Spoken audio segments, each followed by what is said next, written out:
Bismillahirrahmanirrahim. Assalamualaikum warahmatullahi wabarakatuh. Sobahul khair. Ahlan wa sahlan. Kaifa halukum? Mada darsun al-an? Alhamdulillah, thumma alhamdulillah, bertemu lagi dengan Parijal pada mata pelajaran bahasa Arab.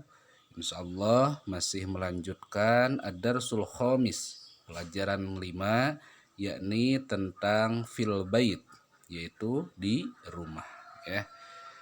Untuk pokok bahasan pertemuan hari ini akan diulas kembali tentang mufradat, kemudian penggunaan huruf jar beserta penggunaan kata tanya aina ya.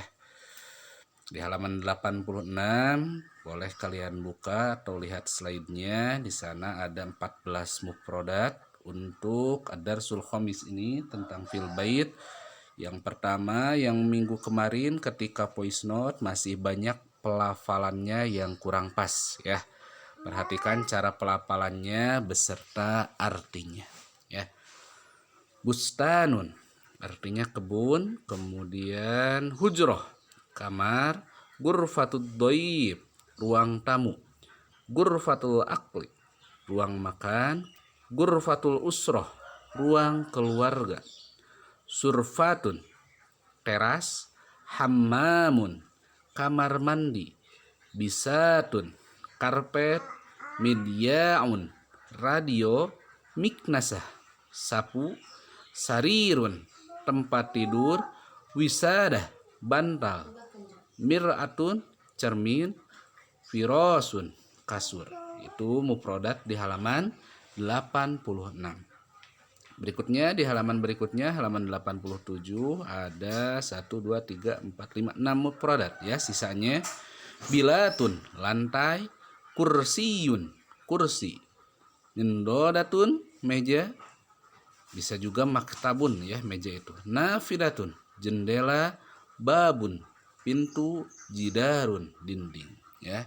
Itu mufradat dari fil bait di ad-darsul khamis pelajaran 5. Berikutnya Parijal terangkan kembali tentang istifham atau kata tanya dan huruf jar ya.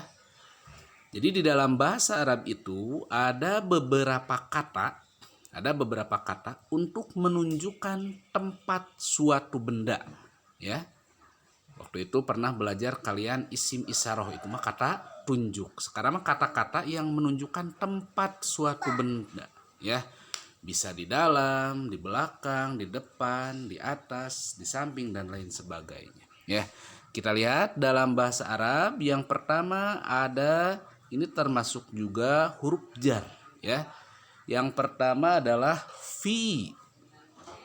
Fi itu artinya di dalam. Nanti untuk lebih jelasnya kalian boleh lihat contoh ya di slide berikutnya. Sekarang minimal kalian tahu dan hafal dulu beberapa kata yang menunjukkan tempat suatu benda. Fi artinya di dalam, ala artinya di atas, fauko juga sama di atas, tahta di bawah, amama di depan, waroa di belakang, janiba di samping, baina di antara. Ini wajib hafal ya, karena kuncinya ada di sini. Nanti sebelum ke dalam bentuk kalimat kalian harus hafal dulu ya beserta artinya. Fi di dalam, ala di atas, fauko juga sama di atas. Jadi untuk di atas itu bisa ala atau fauko ya. Kemudian tahta di bawah, amama di depan, waroa di belakang, janiba di samping, baina di antara ya. Fi, ala, fauqa, tahta, amama, waroa, janiba, baina. Di dalam, di atas, di bawah, di depan, di belakang, di samping, di antara ya. Itu 8 kata yang menunjukkan tempat suatu benda dan juga merupakan huruf jar. Jadi maksud huruf jar itu ketika kata ya diawali dengan salah satu yang 8 ini, misalkan fi, maka lafadz berikutnya harokat terakhirnya berbunyi kasroh ya. Kita lihat dalam bentuk contoh supaya kalian lebih paham ya. Ini penggunaan contoh huruf jar yang tadi ada 8. Kita lihat yang pertama ada ummi fil matbahi.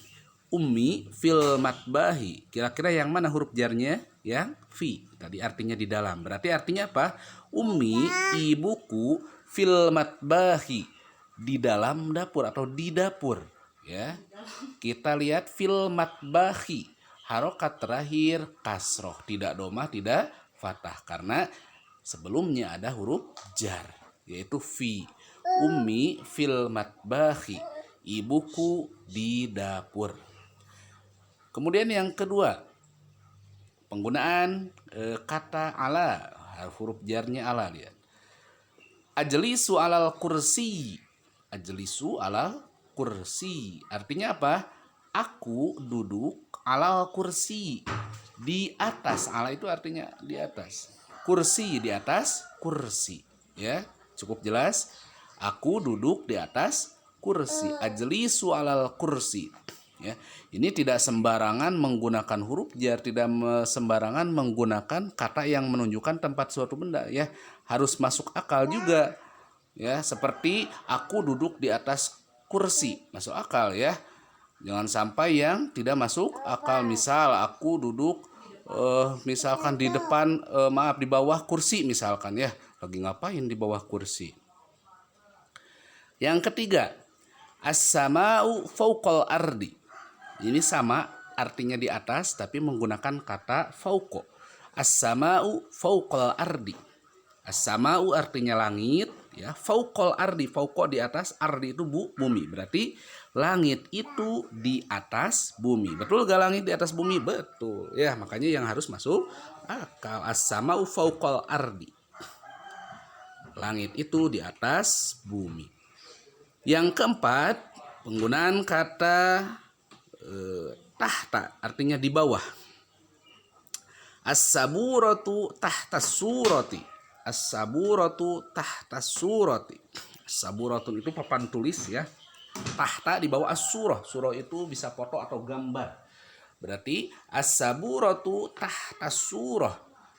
Papan tulis itu di bawah. Ini sengaja Pak Rijal garis bawahi yang merupakan huruf jarnya ya beserta artinya.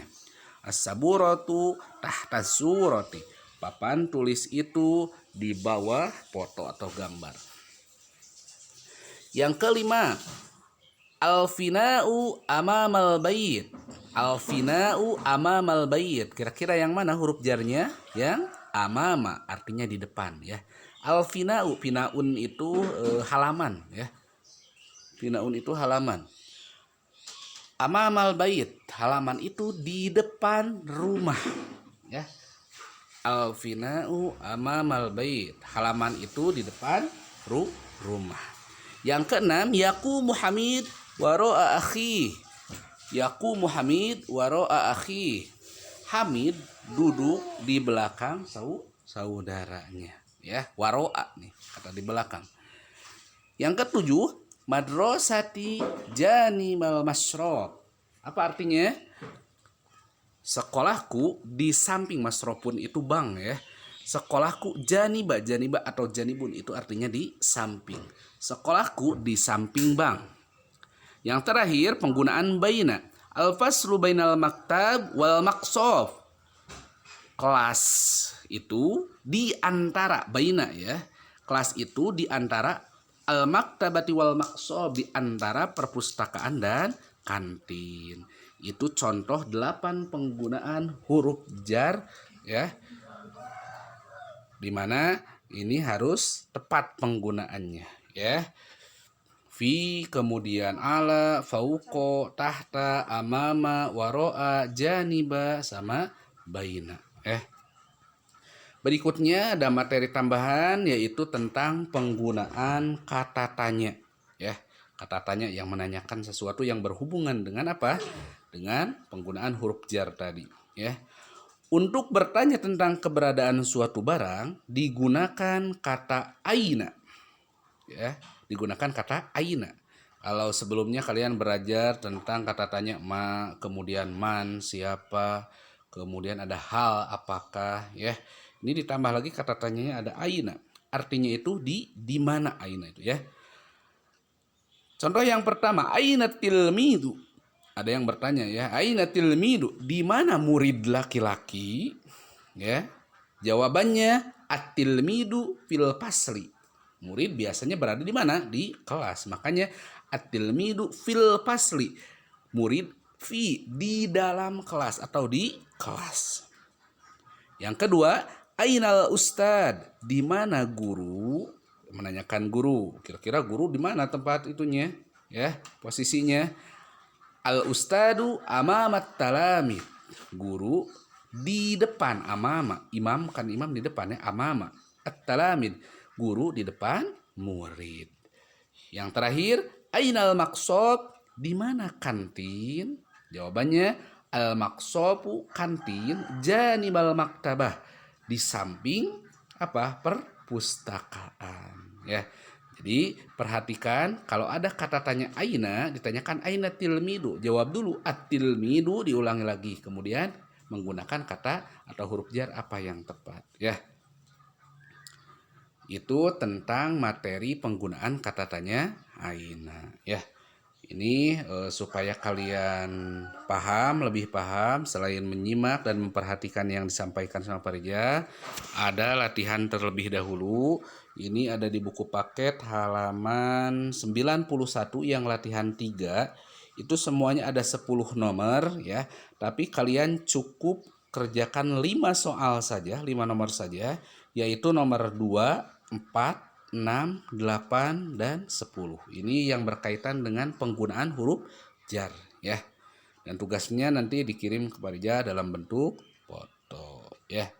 Mungkin untuk pertemuan hari ini dicukupkan sekian. Semoga kalian bisa memahami apa yang disampaikan oleh Pak Rija. Terima kasih. Ilal liqa, akhirul kalam. Wassalamualaikum warahmatullahi wabarakatuh.